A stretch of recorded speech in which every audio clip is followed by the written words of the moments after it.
coup, Jésus. Sans hystérie, comme ça. Je vous invite à vous lever un instant. Pendant que vous tapez dans les mains, je sais que c'est difficile de tout faire en même temps. Ah, voilà. Un vrai applaudissement pour Jésus. À toi revient, Seigneur, toute la gloire.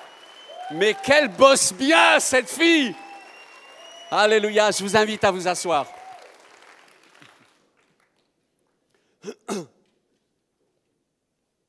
J'aimerais vous inviter à ouvrir la parole de Dieu dans l'évangile de Jean,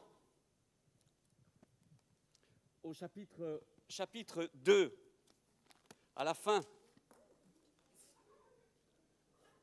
Ne me fais pas tomber la menorah. Non, mais ça ne fait rien, ne t'inquiète pas. Non, vas-y, attends, il y en a encore 2. Ah ben tu les sors. C'est des rebelles. Rebelles. Tu veux pas briller, hein? Voilà. Vas-y. Les Suisses sont malins. Ils sont malins. Vas-y, continue. Et j'espère qu'il ne va pas tomber, mais ça ne fait rien. Si ça tombe, on s'en fiche. On relève ça et puis on recommence. Parce qu'après, des gens ils vont faire un traumatisme. Si la machin tombe, c'est un signe prophétique. Mais non! Dieu est toujours avec nous. Il y a quelqu'un qui a dit Amen. Il y a du changement. Non, j'espère que vous m'aimez toujours. De toute manière, vous êtes obligés. C'est marqué dans la Bible, tu aimeras ton prochain comme toi-même. Voilà. Mais vous le faites avec joie. Merci pour ta parole. Ta parole est la vérité. Alors que ta parole illumine nos cœurs et nous conduise dans une nouvelle et fraîche visitation de ton esprit. On a besoin de toi, on a besoin de ta présence. On te le dit, Père bien-aimé, tu es au ciel, tu es dans mon cœur, tu es partout. Jésus, tu es au ciel, tu intercèdes et tu es dans mon cœur et tu es partout. Et Saint-Esprit, tu es dans mon cœur et tu es partout dans ce monde en action. Sois glorifié au nom de Jésus. Amen. Chapitre 2, à partir du verset 23. Et avant qu'on lise ce texte, les versets, les chiffres, moi avant, quand j'ai commencé pour la première fois à lire ma Bible, j'ai lu 1. Au commencement, Dieu créa les cieux et la terre. 2. La terre était informe et vide. Et Dieu dit 3. Je me suis dit, c'est fatigant.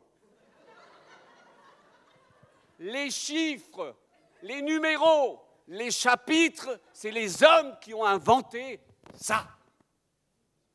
Les titres au-dessus des chapitres, c'est les hommes qui ont fabriqué ça.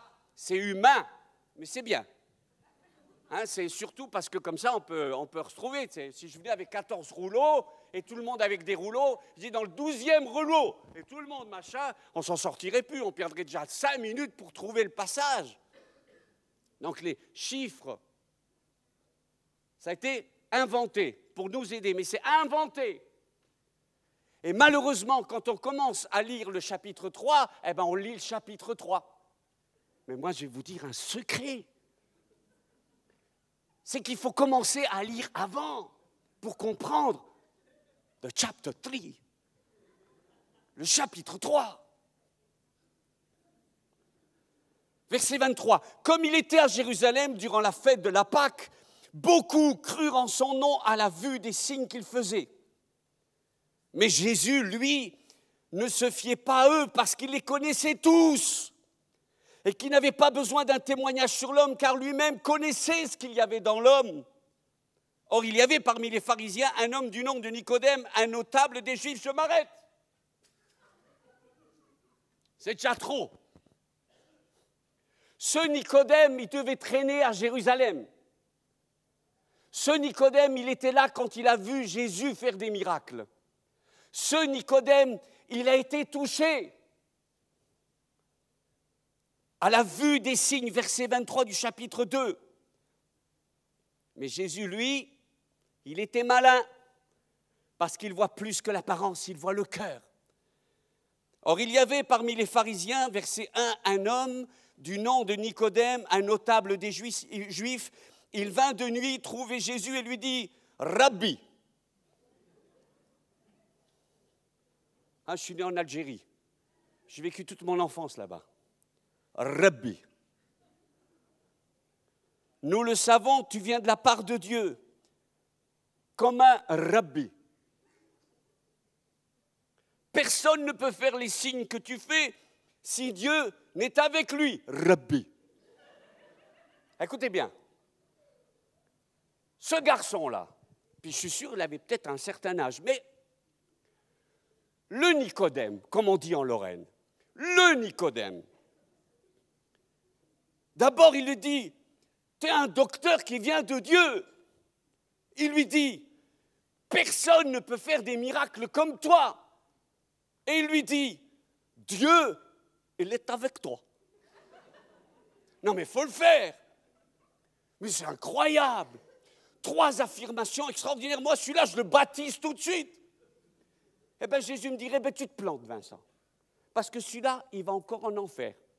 En disant, t'es rabbi, Dieu est avec toi, et les signes qui l'accompagnent, c'est vraiment de Dieu. Eh bien, on peut savoir tout ça, et même pas être né de nouveau. Et aller tranquillement en enfer.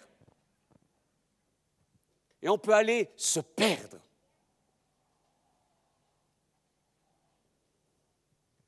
Et ça a été un des conflits majeurs de Jésus. Comment expliquer l'amour de Dieu?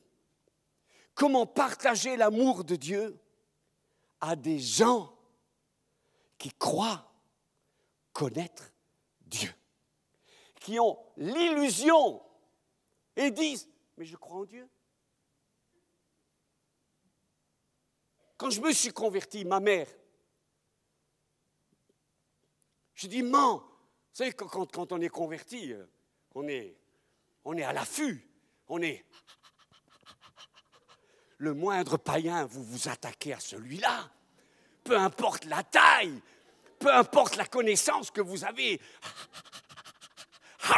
et vous niaquez dedans. En traduction sous-titrée, vous mordez à pleines dents. Ma mère, quand j'ai accepté Jésus, je suis rentré, je titubais de la présence de Dieu. J'ai dit, maman, c'est important, tu crois en Jésus? Elle me dit, je crois en Jésus, moi. Qu'est-ce que vous voulez répondre à ça? Moi, je savais bien qu'elle allait en enfer. Mais, en garçon respectueux, j'ai commencé à prier. J'ai demandé, Jésus, touche ma mère qui croit te connaître, mais qui ne te connaît point. Et voilà, j'ai prié pendant des années. Des années. Mon intercession faisait des trous partout pour que des pièges à loups, des pièges à éléphants, des pièges à mammouth, qu'elle tombe dedans, que la bête tombe. Et ma mère ne tombait pas. Jusqu'au jour où enfin, je raconte pas tout, Dieu l'a touchée, l'a guérie, l'a sauvée, elle a eu le paquet complet en quelques minutes. Et elle me dit, Vincent, il existe. Alors moi, j'ai fait, tu ne savais pas? Ah ben, faut se venger un peu, quoi. Hein? On en a bavé un peu, on en profite un petit peu. C'est pas méchant. La grande question, c'est que tout au long des évangiles, vous allez noter une constante, certains évangiles plus que d'autres, une tension énorme entre Jésus qui parle l'amour de Dieu et les pharisiens. C'est terrible, c'est terrible. Des hommes qui aimaient la parole de Dieu et ils n'ont pas saisi. Alors imaginez, hein, Jésus, il a dit les pharisiens.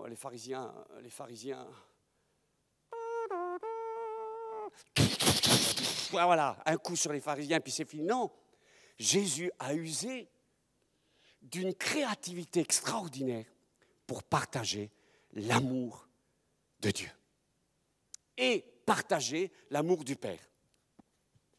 On est bien.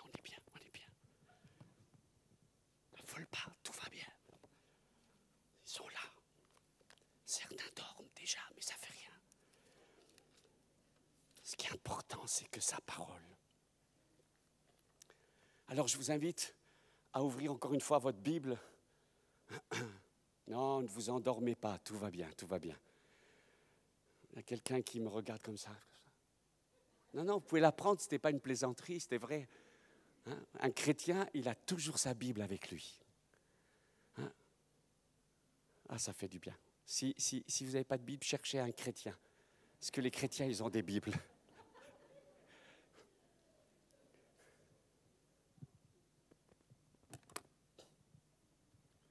J'ai envie de descendre et je ne peux pas, ils m'ont lié ici. Je vais vous raconter une parabole. Dites-moi comme ça. Si, j'insiste. Que votre lumière brille. Une parabole, mais écoutez, elle est incroyable. Elle est dingue. Elle est folle. Elle est top. C'est, je crois, le top des tops au top 50 de la parabole. Mais elle est extraordinaire. Souvent, quand j'ai lu cette parabole, je me suis dit, je suis sûr que Jésus, il a trouvé dans son village ou quelque part, il a trouvé l'exemple visible pour raconter l'amour de Dieu. Eh bien, plus je lis cette parabole, plus je crois, honnêtement, que c'est la parabole la plus dingue, la plus folle, la plus choquante que Jésus a racontée sur l'amour du Père. Voyez, tout le monde là, je vois que vous avez déjà tous gagné. Hein? Regardez dans Luc au chapitre 15. Quelqu'un dit, oh, on la connaît celle-là. Attendez, je vais vous la raconter autrement.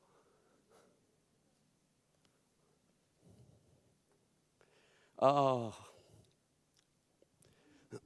Verset 11 du chapitre 15, Luc 15, 11. Il dit encore, un homme avait 2 fils. Le plus jeune dit à son père, « Père, donne-moi la part de fortune qui me revient. » Le père leur partagea son bien. Peu de jours après, rassemblant tout son avoir, le plus jeune fils partit pour un pays lointain et il y dissipa son bien en vivant dans l'inconduite. Quand il eut tout dépensé, une famine sévère survint en cette contrée et il commença à sentir la privation. Il alla se mettre au service d'un des habitants de cette contrée, qu'il envoya dans ses champs garder les cochons. Il aurait bien voulu se remplir le ventre des caroubes que mangeaient les cochons, mais personne ne lui en donnait. Rentrant alors en lui-même, il se dit « Combien de mercenaires de mon père ont du pain en surabondance et moi je suis ici à périr de faim. Je veux partir, aller vers mon père et lui dire « Père, j'ai péché contre le ciel et envers toi. Je ne mérite plus d'être appelé ton fils. Traite-moi comme l'un de tes mercenaires. » Il partit donc et s'en alla vers son père. Tandis qu'il était encore loin, son père l'aperçut et fut pris de pitié. Il courut se jeter à son cou et l'embrassa tendrement. Le fils alors lui dit « Père, j'ai péché contre le ciel et envers toi. Je ne mérite plus d'être appelé ton fils. » Mais le père dit à ses serviteurs « Vite, apportez la plus belle robe et l'en revêtez. Mettez-lui un anneau au doigt et des chaussures aux pieds. Amenez le veau gras, tuez-le, mangeons, festoyons, car mon fils que voilà était mort et il est revenu à la vie. Il était perdu et il est retrouvé. » Et ils se mirent à festoyer. Son fils aîné était au champ. Quant à son retour, il fut près de la maison. Il entendit de la musique et des danses. Appelant un des serviteurs, il s'enquérait de ce que cela pouvait bien être. Celui-ci lui dit « C'est ton frère qui est arrivé et ton père a tué le veau gras parce qu'il l'a recouvré en bonne santé. » Il se mit alors en colère et il refusait d'entrer. Son père sortit et l'en priait. Mais il répondit à son père Voilà tant d'années que je te sers sans avoir jamais transgressé un seul de tes ordres. Jamais tu ne m'as donné un chevreau à moi pour festoyer avec mes amis. Et puis ton fils que voilà, revient-il après avoir dévoré ton bien avec des prostituées. Tu fais tuer pour lui le veau gras. Le père lui dit, toi mon enfant, tu es toujours avec moi. Tout ce qui est à moi est à toi. Mais il fallait bien festoyer et se réjouir, puisque ton frère, que voilà était mort et il est revenu à la vie, il était perdu et il est retrouvé. Chapitre 15, verset 1. Tous les publicains, les pécheurs s'approchaient de lui pour l'entendre. Et les pharisiens et les scribes de murmurer, cet homme, disait-il, fait bon accueil aux pécheurs et mange avec eux. Et il leur dit cette parabole. Cette parabole, c'est pour dire à des personnes qui croient connaître Dieu, il faut que je t'explique d'une autre manière comment il est le Père. Il faut que je te le redise. Mais tu racontes une histoire. Mais attention, prépare-toi. Attache ta ceinture. Mets tes bretelles parce qu'il va se passer des choses.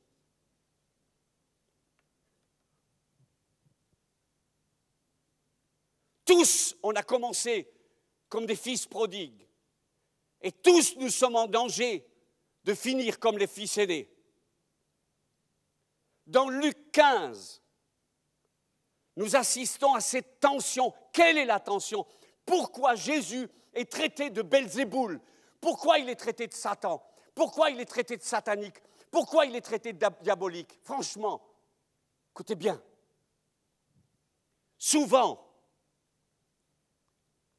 honte à nous quand nous ne comprenons pas la culture de l'époque et ce qui se vivait à cette époque. Alors on essaie de trouver des nouvelles traductions pour ramener les textes jusqu'à une certaine compréhension. De temps en temps, les amis, il faut arrêter. Et il faut ramener les gens dans la culture d'il y a 2000 ans pour comprendre ce texte. Les pharisiens, les bien-pensants. Mais attendez, je ne me moque pas d'eux. C'était le fondement. Ils tenaient la religion dans le beau sens du terme. Ce n'étaient pas des sadducéens. Les sadducéens, c'était les libéraux de l'époque. Les chrétiens politicards. Moi, je suis pour la politique. Moi, j'ai bien apprécié ce que le garçon il a dit. Hein. Mais le sadducéen, il était un peu sadducéen.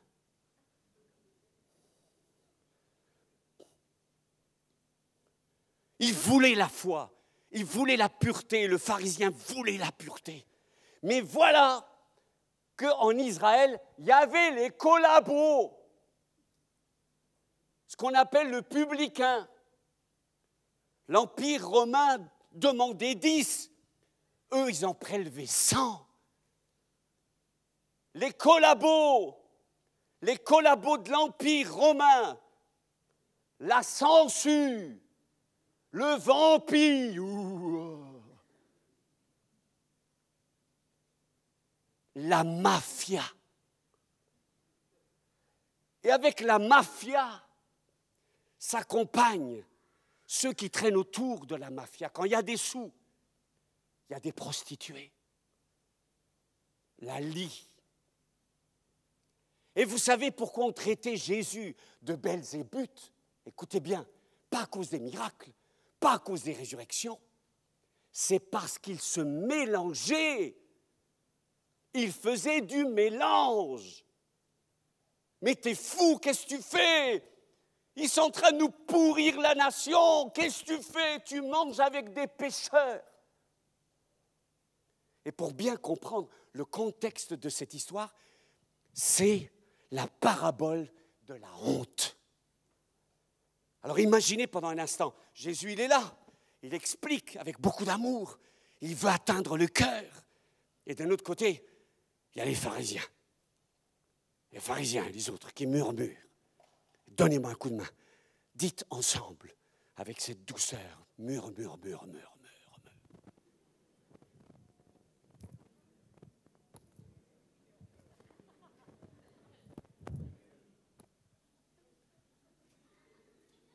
c'était ce bruit que couramment les pharisiens de Jésus entendaient. Et qu'est-ce qu'il entendait? Pendant qu'il mangeait avec les publicains et les pécheurs, et pendant qu'il mangeait, il entendait au loin.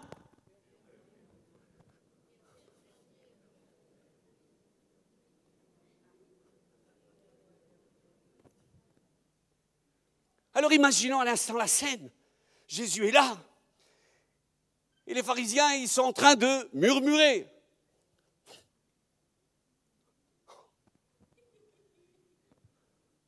Shame on you. Shame on you. Non, ça veut dire honte à toi. Alors, pour comprendre cette histoire, il faut que je vous en raconte une autre. Une jeune musulmane s'est convertie. Elle est en train de faire ses études, une conversion foudroyante, extraordinaire. Elle a été dans le pays du Moyen-Orient d'où elle était issue. Et quand elle est arrivée à la maison, ils avaient déjà entendu de sa conversion en tant que chrétienne. La jeune fille est rentrée à la maison, personne, et avec son oncle. Son oncle se lève et lui dit, jeune fille, écoutez bien, tu as déshonoré la famille et je vais te tuer pour cela. Il a pris une chaise, il a battu cette jeune fille fragile, il l'a battue, la chaise s'est cassée sur son dos, il a pris une barre, le pied de la chaise, il a tapé, elle n'a pu survivre que par miracle. Cet oncle a dit, tu es la honte de la famille. Pour saisir la parabole qu'on va lire et qu'on est en train de méditer, il faut le saisir dans ce contexte. Parce que nous ne venons pas toujours de ce contexte. Je suis né en Algérie, à Oran. J'ai vécu 7 années et je me rappelle quand j'étais petit, j'ai des souvenirs de tout de mon enfance, mais je me rappelle qu'il y avait une très belle femme que j'ai entendu mes parents dire qu'elle avait commis l'adultère. Cette belle femme, un jour je suis sorti, elle avait des cicatrices à coups de rasoir sur son visage. C'était devenu la honte de la famille. Et pour saisir cette parabole, il faut le saisir dans ce contexte, le contexte de la honte. C'est l'histoire d'un garçon taré, cinglé, fou. En plus, il est jeune. Il arrive vers son père et dit « Donne-moi mon pognon ». Il dit « Mais donne-moi mon héritage ». Vous savez ce que ça veut dire, ça? Crève, vieux, meurs. J'ai envie de l'argent. Attendez, pas pour un projet, pas pour un travail agricole. Je veux les sous. Quelle honte! Les pharisiens, ils écoutaient, ils disent, c'est pas possible. Mais c'est quoi cette histoire? Mais la parole de Dieu, mais celui-là, il faut le découper en morceaux. Honore ton père et ta mère. Honore-le, sinon tu peux mourir. Donne-moi mes sous, donne-moi mon héritage. N'importe quel père ici, s'il entend son fils, donne-moi l'héritage, il s'en prendrait une au moins avec 5 doigts. Et bien épais avec du cartilage aussi. Hein. Et puis peut-être une imposition de pied avec. Hein. On y mettrait tout le paquet. Les pharisiens.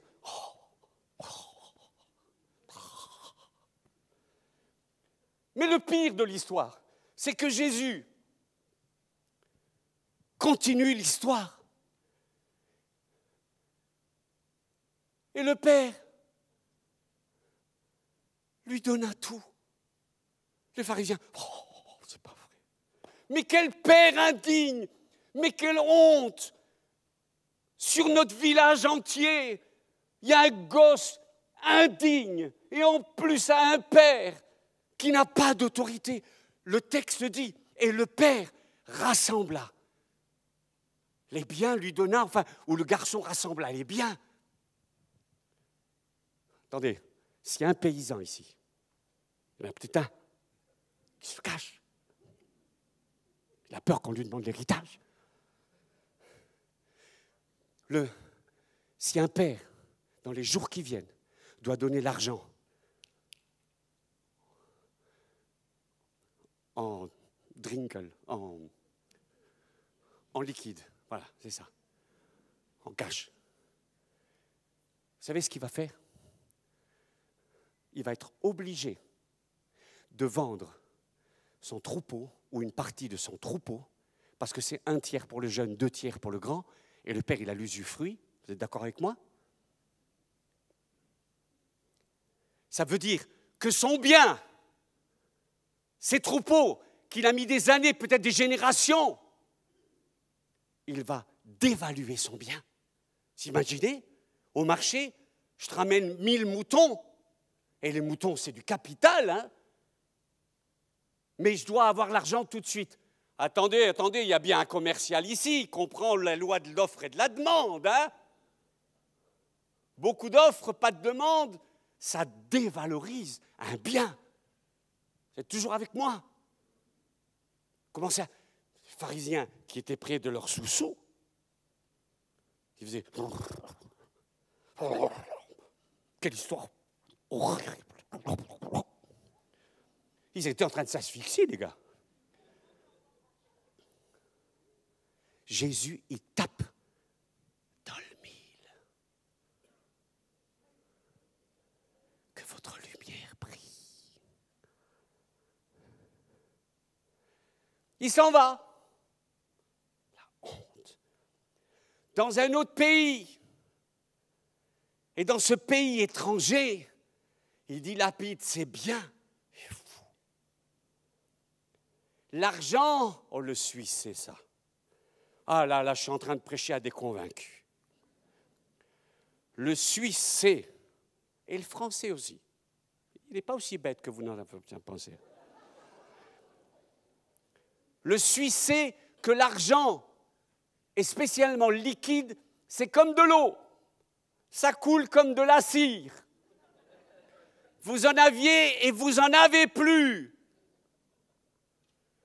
Comment ça se fait? J'avais des sous, j'en ai plus. Ouk. Comment? Quick. Il vend tout, enfin, il dilapide tout. Non mais il faut le faire. Vous touchez 3 millions d'euros. En un mois, vous dépensez tout. Mais comment vous faites? Pharisien. Il dépense tout. Il n'a plus rien. Et puis c'est à ce moment-là que les biens, que la famine survit sur le pays. Survient. Et lui, il essaie de survivre dans le survient.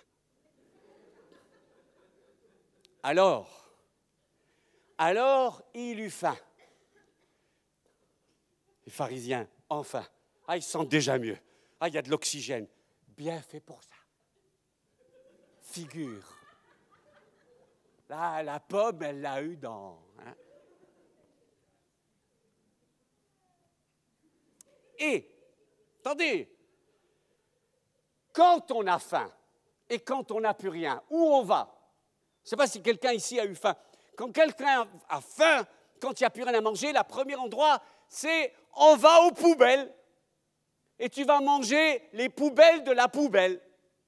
Et quand il n'y a plus de poubelles et que les poubelles sont vides, tu manges tes chaussures.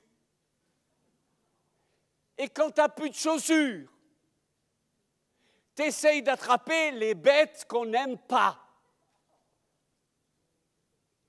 Et quand tu n'as plus de force,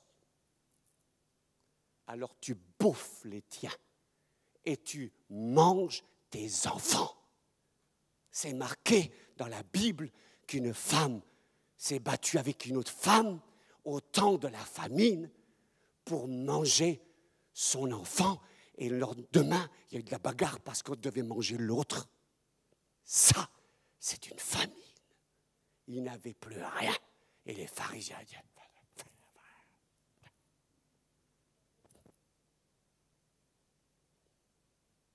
pour expliquer l'amour de Dieu, pour expliquer l'amour extraordinaire, il faut expliquer, et c'est ça ce que Jésus faisait, il expliquait le pire des cas. Un gars tout fou, un gars inconscient, un père inconscient, dans une situation incroyable. C'est délirant. Non mais c'est dingue cette histoire. Alors, rentrer en lui-même. Il avait tellement faim, il va avec des porcs. Et quand tu vas avec des porcs, tu deviens un porc. C'est ce que ma mère m'a dit. Fais attention avec qui tu marches. Tu marches avec un charbonnier. Tu vas te venir avec des taches de charbon. Vous pouvez répondre au téléphone. Répondez. Écoute, c'est extraordinaire. Ça, c'est une prédication que je n'avais jamais entendue.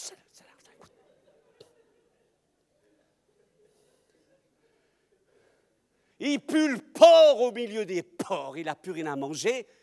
Et il aimerait bien manger les caroubes. Vous savez, les caroubes, quelquefois, sont indigestes pour le porc. Et le porc qui mange le caroube et qui se trouve indigeste, il le rejette. Il le rejette. Il voulait même manger les trucs rejetés. Vous imaginez, à ce moment-là, il se dit, écoutez, on ne me donne pas à manger, on me traite cruellement. Et pour la première fois, il pense, j'ai un père qui est au moins bon avec ses ouvriers. Quand on est mal, on commence à penser à l'amour de Dieu, à l'amour du Père. Alors, avec le reste de force qui lui reste, il se lève, il s'en va vers son Père. Ah, Manu, donne-moi une chaise, s'il te plaît. Il s'en va vers son Père et se dit en chemin, mon Père, je vais lui dire, mon Père, j'ai péché contre le ciel et contre toi. Merci, Seigneur, merci, pardon, je souffre tellement. Écoutez bien, dans le village, non mais il faut raconter toute l'histoire, il faut que vous voyez le film. Vous savez qui était la honte du village? Un père inconscient qui avait tout donné son argent. Il était assis dans le village, devant le village, et il attendait, Et les pharisiens, ils disaient, mais qu'il meure. Vous savez, après le départ du fils, c'était comme un enterrement. Jésus, le Père le dit, mon fils qui était mort, il y avait eu des funérailles. Il était assis, il était là. Il y avait les vieux, hein, il y a toujours des vieux dans le village qui causent. Et s'il n'y a pas de vieux, il y a des vieilles. Ah, les vieilles, elles causent. Ils étaient assis à côté. Mais qu'est-ce que tu vas l'attendre? C'est un imbécile, ton fils. Il était mal comporté. Et le père, il était là.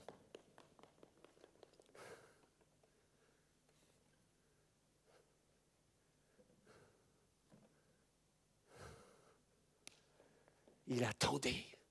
Jésus était en train de parler. Il usait de tous les moyens. C'est une histoire dingue, folle. Dingue, folle. Et les pharisiens disent, mais il est fou. Il attend en plus. Il donne l'argent, il refile le carnet de chèques. En plus, il dit rien. L'autre en a appris qu'il était avec des madames de mauvaise vie.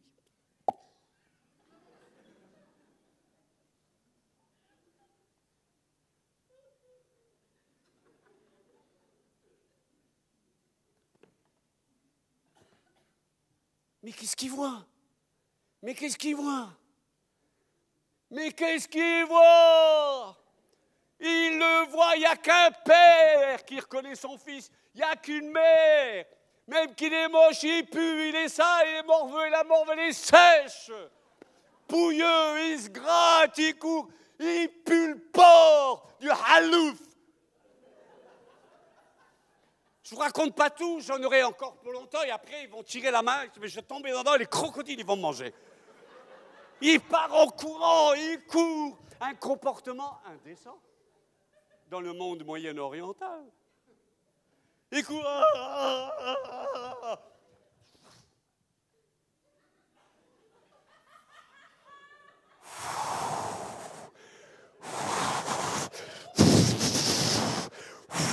Dallas. Non, c'est pas ça. Et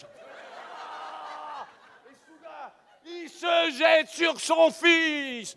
Il l'embrasse comme ma femme m'embrasse des fois. Elle se jette sur moi comme une bête. Elle m'embrasse. Comme ça, elle me vampirise. Il s'est jeté. Je parle du père, je parle plus de ma femme. Il se jette sur lui, il l'embrasse, il s'en fiche qu'il pue. Il se jette, il embrasse avec ses...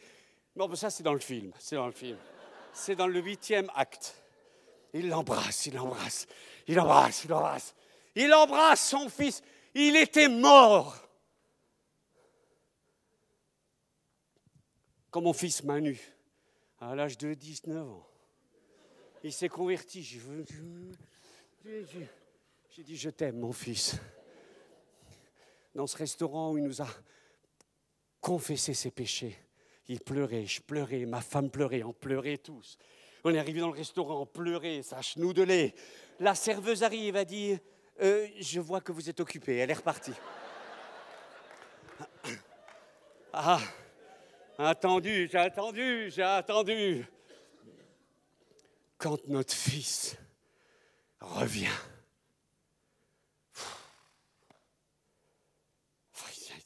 mais c'est pas possible, on est au comble de l'indécence.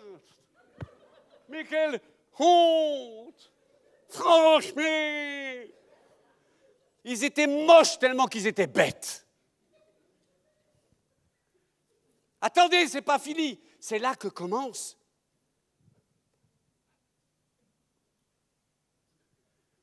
la fête.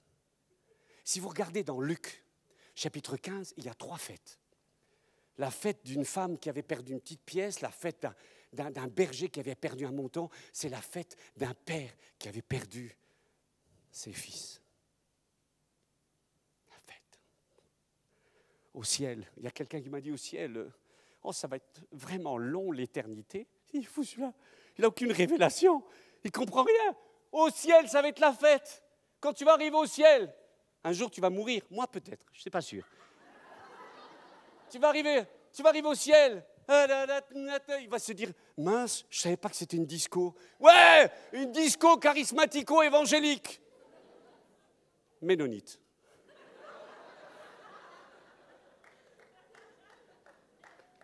Vous allez arriver. Vous imaginez, c'est Jésus qui dit, il y a de la joie dans le ciel. Alors je suppose que vous avez dit, parce que je n'ai rien compris, que vous avez dit pour un pécheur. Parce que Dieu, il n'est pas au ciel en disant 1, 2, 5, 50, 100. Ouais, là, on fait la fête. Pas du tout. À 1, ça commence, vous imaginez. Alors moi, j'ai entendu des témoignages. Il y en a un qui s'est converti, l'autre qui s'est converti, l'autre qui s'est converti. C'est la fête tout le temps. C'est nuit et jour. Il y a les anges qui finissent, Seigneur... Oh, on n'en peut plus, là. Ah ouais, là, c'est trop la fête, hein. J'ai l'impression d'être en Suisse. Oh, là.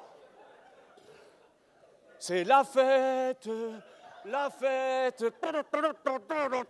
Et le noir au trombone. La gloire. Non, c'est pas au trombone, au jazzoum, là, un truc comme ça. Mais c'est la fête. C'est en or comme dans le ciel. C'est la fête au village. C'est ça. L'armée du salut. Moi, je les aime bien, là. Ah, des fois, ils sont déguisés, mais ils sont bien. C'est la fête. Le pire, c'est quand il y a des chrétiens qui louent le Seigneur. Ils fonctionnent à l'envers, là, ils sont décalés, il y a un paradoxe. Force-toi. Ça dit. Non, vous pouvez. Et ce n'est pas les latins qui... pas du tout. Les Suisses, quand ils ont marqué un but, ah mais c'est plus des Suisses, c'est des bêtes. Ah, ils disent, ouais, mais on ne fait pas comme dans le monde. Mais non, le monde nous a piqué ce que nous, on a reçu de la part de Dieu. La joie, la fête, la zizik. Ouais, yeah. Christopher, yeah. Après il fait ça. Parce qu'écoutez bien, celui-là, c'est un chevelu. Hein. Vous ne le voyez pas, moi je le vois.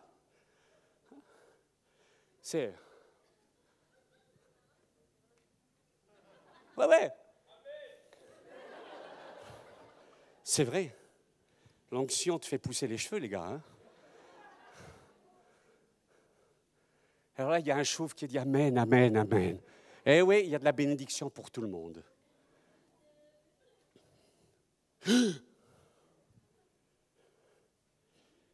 On en était au barbecue. Hein?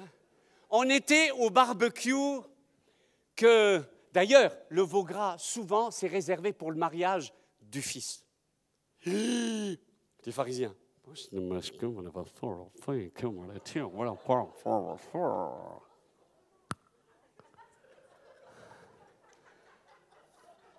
Jésus ne sait pas comment il sait pas, il raconte l'histoire la plus incroyable. La fête a commencé. La fête. On a besoin de ça. On a besoin de venir dans la maison du Père et dire « Oh là là, j'en avais trop là.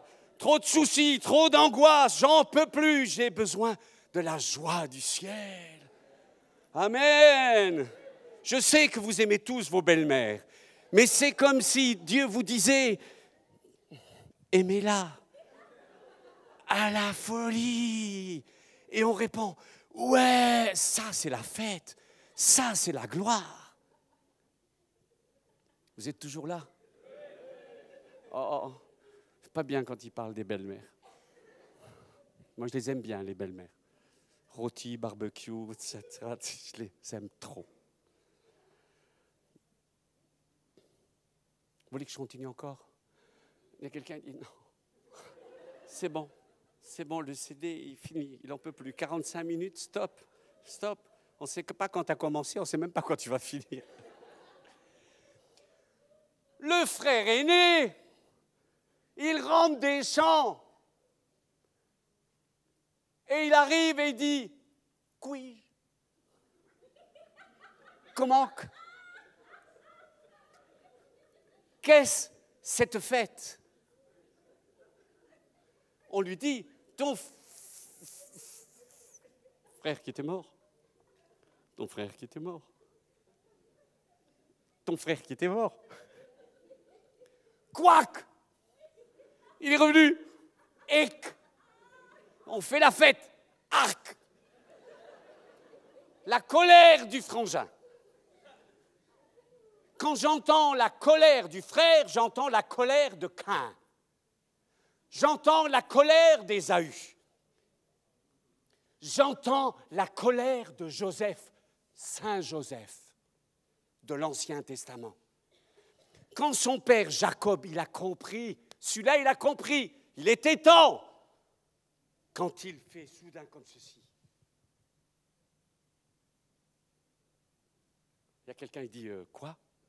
De quoi il parle? Vous avez des pasteurs, vous leur demanderez. Hein? Les pasteurs ici, c'est des intelligents. Alors n'ayez pas peur. Quand il a fait ça,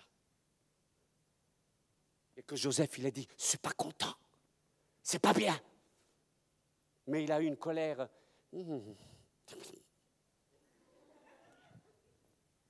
Jacob le vieux l'a fait. Quand il a compris la grâce de Dieu. Frère, Je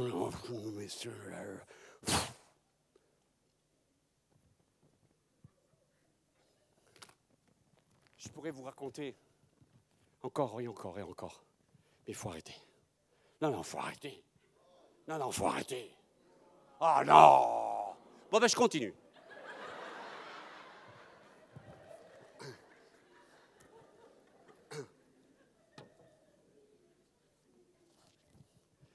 Comment expliquer cet amour gratuit? Comment expliquer l'horreur du péché de l'homme si tu ne lui expliques pas, comme Jésus, la situation la plus extrême? Alors en lisant cette histoire, je me dis, il y a de la chance pour moi. Si Dieu a fait ça avec le pire, eh bien, il fera peut-être ça avec le moins pire, qui est pire. Les pharisiens ont compris que leur frère aîné, c'était eux. Mais ils ont trop bien compris. Je vous raconte mon histoire et ma fin. J'aurais tellement aimé vous dire que le frère aîné, dans un élan de repentance, pris dans une colère, mais quand les émotions sont prises, la tête ne fonctionne plus. La logique, on devient comme un animal. J'espère au moins qu'il est saisi. Et il s'est peut-être en disant, aïe, Seigneur, Père, pardonne-moi, pardonne-moi, pardonne-moi, tu es tellement bon. Et il est rentré et il a dit, frère, t'es en colère, t'es en colère. Mais je t'aime. Tu pues quand même un peu, mais je t'aime quand même. Il t'a refilé le carnet de chèques en plus. Je t'aime quand même. Plus l'autorité, dignité. Je t'aime. Je t'aime. J'aimerais que cette histoire se finisse comme ça. Je ne suis pas sûr que ça s'est terminé comme ça. Le frère aîné, énervé et en colère, il a dit à son père, « J'en ai marre, toujours pareil !» Il a pris un bâton et il a tapé la tête de son père, il a tapé, tellement que son père en est mort. Ça, c'est l'histoire. Parce que les pharisiens s'acheminent dans cette réalité.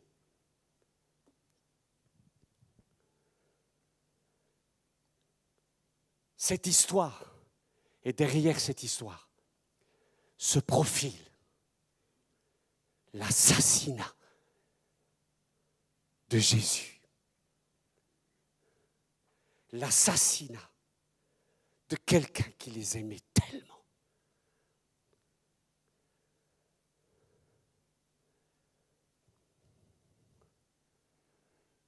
Jérusalem, je pleure. Tant de prophètes j'ai envoyés. Tu ne m'as pas entendu. Tu as lapidé. Tu as tué les uns. Je t'envoie mon fils.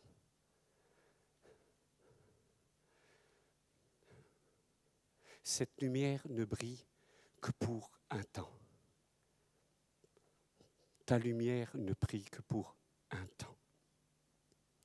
Dans ce temps que tu es ici sur la terre. C'est ce qui m'a impressionné. Ça fait maintenant quelques années que je connais Jean-Marc Bigler. Vous connaissez beaucoup d'entre vous son ministère. Moi, je l'ai vu dans notre communauté, je l'ai vu en voyage. Jean-Marc et toute l'équipe qui travaille avec lui, je les ai vus préoccupés par les âmes et les personnes qu'elles rencontrent Jésus. Et souvent, les délivrances, ce n'est pas seulement pour faire la délivrance, c'est pour nous amener au pied de Jésus. Plusieurs personnes de notre assemblée, des enfants de chrétiens qui n'étaient même pas engagés, qui ne marchaient pas avec Dieu, ont découvert au travers de la délivrance l'amour de Dieu et se sont littéralement convertis au pied de Jésus. J'ai un message. J'ai un message. Le diable, il veut éteindre ton témoignage. Le diable veut t'emmener dans des situations telles que tu te perds en disant que tu n'es pas capable.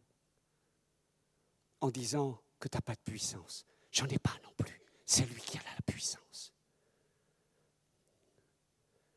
Dans des souffrances telles que tu n'oses même plus dire que Jésus, c'est celui qui te soutient. Quand on me pose la question, je dis, j'ai des hauts, j'ai des bas, mais même en bas, je vais bien. Parce qu'il est là. Je ne vis pas de la prospérité, je ne vis pas de la santé, même que Dieu guérisse. S'il ne guérissait pas, je croirais quand même en lui. S'il me tue, je proclamerai son nom, parce que je connais sa souveraineté. Job, quand il a dit, il a donné, il a repris que son nom soit béni et que sa femme lui disait « Maudit Dieu et crève !» Il lui répond, il lui dit pas « T'es folle !» Il lui dit « Ne parle pas comme une folle !» Et quand il a dit « Le Seigneur a donné », les anges dans le ciel, ils ont dit « Vive le Dieu de Job !» Il y a des gens qui veulent expliquer le livre de Job. Il est incompréhensible. La souffrance est incompréhensible. Comment ? C'est inadmissible que le juste souffre. Eh oui, j'ai vu le juste souffrir. Et tenir ferme en disant Dieu est mon Dieu. C'est ça ce que le monde a besoin. Pas de théologie de prospérité. Oh, tu roules en BMW. Ouais, c'est Dieu qui me l'a donné. Oh, moi je veux le Dieu de la BMW. T'as des gens qui se convertissent au Dieu de la BMW. Saleté de théologie pourrie qui vient de l'enfer. Dieu veut qu'on ait tout en abondance, c'est vrai. Mais on n'est pas les adorateurs de la prospérité, on est l'adorateur de Dieu qui nous donne avec abondance. Il veut faire taire. Tu veux de la puissance? Pourquoi faire? Parce qu'il y en a en profusion. Et je sens une fraîche visitation de Dieu. Si tu es prêt, avec les armes que Dieu te donne, avec tes capacités d'être témoin. Parce que Satan, il veut t'éteindre. Oui, mais tu comprends, l'église où j'étais, ils n'étaient pas bien. Eh bien, mon église, elle n'est pas bien. Et moi, je suis le pire au milieu d'eux. Mais ils m'aiment encore. Alors maintenant quoi? Et maintenant, peu importe qu'il soit bien ou pas bien, qu'il est belle-mère ou pas belle-mère, peu importe, je l'aimerai toujours. Et là, vous avez le droit de dire amen.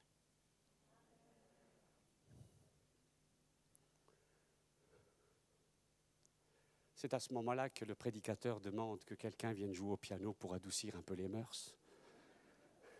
Et que vous avez été longtemps assis, que vous n'en pouviez plus, au point que déjà vos pieds sont en train de se... Vous ne les sentez plus. Donnez une tape à quelqu'un à côté de vous. Comme ça. Mais alors avec cette discrétion suisse.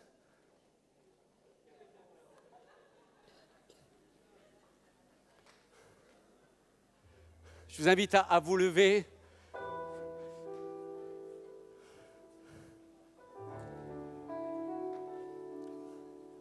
Il y a quelqu'un qui dit, tu la connaissais cette parabole?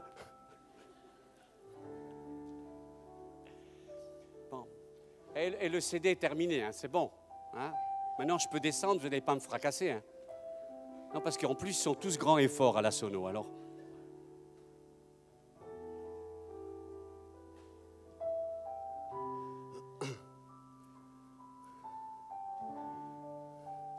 Ça fait 33 ans que je le sais. Ça va faire bientôt 32 ans, dans quelques mois, que je le sers à plein temps. Il y a des gens qui ont eu confiance en moi. Ils étaient fous. Aux yeux du monde. Plus j'avance et plus je l'aime. plus j'avance et plus je me dis qu'est-ce que la vie chrétienne est extraordinaire. Pas facile. Plus j'ai envie que tous le connaissent, comme beaucoup d'entre vous ici. Il y a une nouvelle génération ici de cinglés. Une nouvelle génération. Mais écoutez bien, non, il n'y a pas de vieux ici. Non, il n'y a pas de vieux. Il y a des jeunes qui ont été jeunes beaucoup plus longtemps que vous. Tout est en nuance, tout est en finesse. Hein?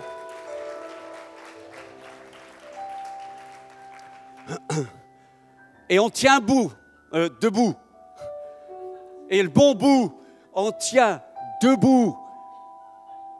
Et c'est pas sec à l'intérieur. On n'est pas amer, on n'est pas frustré. La vie a donné des coups. J'ai entendu un vieux prédicateur, il dit « Ouais, on m'a trahi des Judas !» Et moi, j'étais assis à cette époque, je n'osais pas parler, mais je pensais, c'est ça mon défaut, je pense trop. J'étais assis, je me disais, c'est drôle, même Jésus, il a eu besoin d'un traître. Hein, on a toujours besoin d'un petit Judas chez soi. Pour nous emmener à faire des choses qu'on ne pourra pas faire nous-mêmes. Je l'écoutais, c'est vrai, il vidait sa souffrance. Mais écoutez bien, comprenons toute la parole de Dieu. On n'est pas frustré, on n'est pas amer, on n'est pas, enfin j'espère que vous êtes pas mal, parce que si vous êtes cet après-midi, c'est que vous êtes vraiment cinglés. Hein. Là vraiment, vous auriez pu profiter du soleil, etc., bronzer, tout, la crème. Non, vous êtes venus dans une salle, il n'y a même pas une fenêtre. Hein? Je suis rentré dans la salle, ça sentait le phoque, ça sentait le renard. Je me suis dit, tiens, ça sent l'église joyeuse. Ça sent l'église ointe. Quand Christopher il a fait ça, cette mention, je comprends. Vous imaginez, on lève tous les mains, les gens tournent la tête. Pas frustré. Vous savez pourquoi?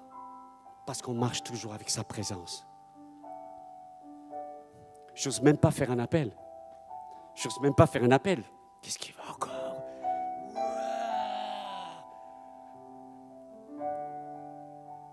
Vous êtes toujours là? Vous êtes bien? Ah, là, je descends. Non, parce que je me sentais vachement mal avec les pieds à la hauteur de vos têtes. Ah, mon âge! Qu'est-ce qu'on se sent mieux ici, hein? Vous êtes toujours là? Est-ce que quelqu'un ici, à un moment donné, était touillé dans son cœur concernant l'amour du Père? Est-ce que quelqu'un un jour s'est pas fâché et dit « Pourquoi il est sauvé celui-là »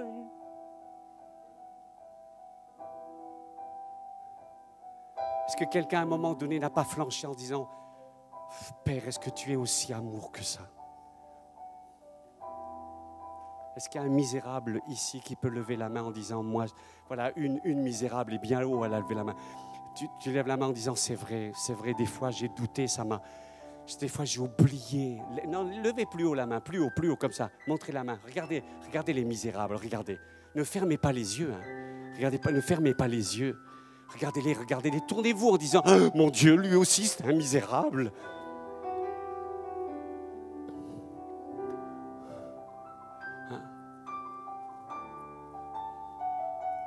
Attendez. Je n'ai pas fait un appel d'il y a 20 ans. Ces dernières semaines, que vous avez été tous coués comme ça, et que vous dites « Père, où es-tu » Le Père, il était en train d'attendre. Où sont les mains levées? Relevez encore la main. Oh, ça, c'est un bon exercice. Non, levez pas tous la main. Hein? J'espère que tout le monde ne va pas lever la main. Non, mais ça ne fait rien, il y a de la place pour tout le monde. Spécialement ceux qui ont levé la main, qui ont douté. Venez vite devant, venez vite. Allez.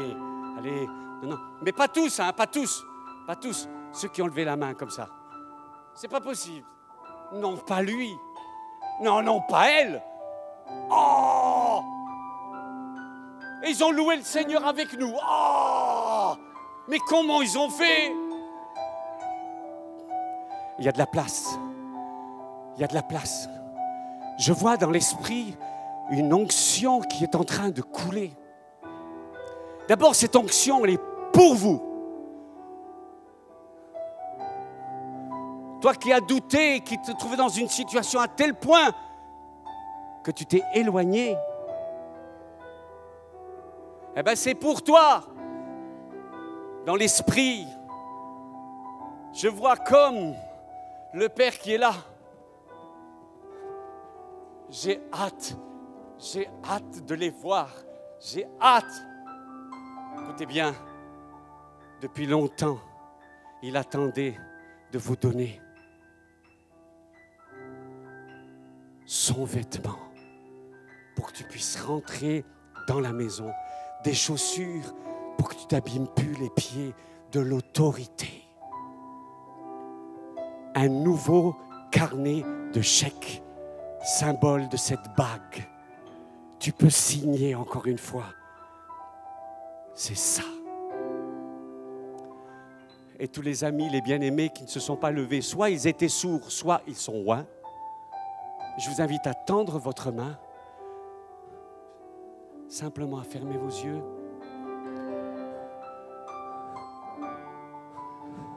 Esprit de Dieu, plusieurs ici ont supplié pour une visitation avec ta présence. Ils ont supplié, ils ont demandé. Et ils ont dit, Père, jusqu'à quand? J'ai soif de ta présence. Que ton manteau vienne encore une fois me couvrir. Me couvrir. Et cacher enfin aux yeux du monde ma honte. Esprit de Dieu, viens et visite-nous. Donne l'autorité, donne la dignité. Et pendant que la musique joue, Christopher, c'est toi qui vas. Je vous invite, s'il vous plaît, demandez-lui, dites-lui, Père, pardonne-moi, j'ai oublié, j'ai perdu la maison de mon papa. J'ai besoin de toi. Père, viens. Père, j'ai besoin de toi. Viens. Il te revêt du vêtement. Il te donne la dignité. Reçois-le. Pendant que l'onction est en train de descendre, et c'est en train de descendre, nous ne sommes pas sauvés par la foi. Nous sommes sauvés par la grâce. Ce message est un message de la grâce. Par le moyen de la foi. Saisissez-le. Saisissez-le. Je le prends. Je le prends pour moi. Je le prends, je le prends, je le prends. Je le prends pour moi. Je le prends. Je le prends. Avant que quelqu'un vienne s'approcher, prier pour vous, prenez-le, saisissez-le. C'est pour vous, sans effort humain. Sans effort humain, rien. C'est là, c'est là, c'est là. Prenez-la, c'est pour vous. Plus de puissance, plus de force, plus de dignité, plus de toi. Plus de toi. Plus de toi. Plus de toi.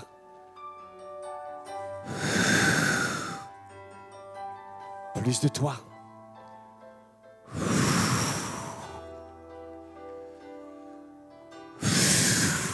Reçois, reçois, reçois encore et avec abondance. Et reçois et encore, et encore, et encore, et encore. Les réserves de Dieu sont pleines et ça déborde et ça coule. Et ça coule. Et ça m'emmène au-delà de mes peurs, au-delà de mes craintes, au-delà de mes tensions. Esprit de Dieu, Esprit de Dieu.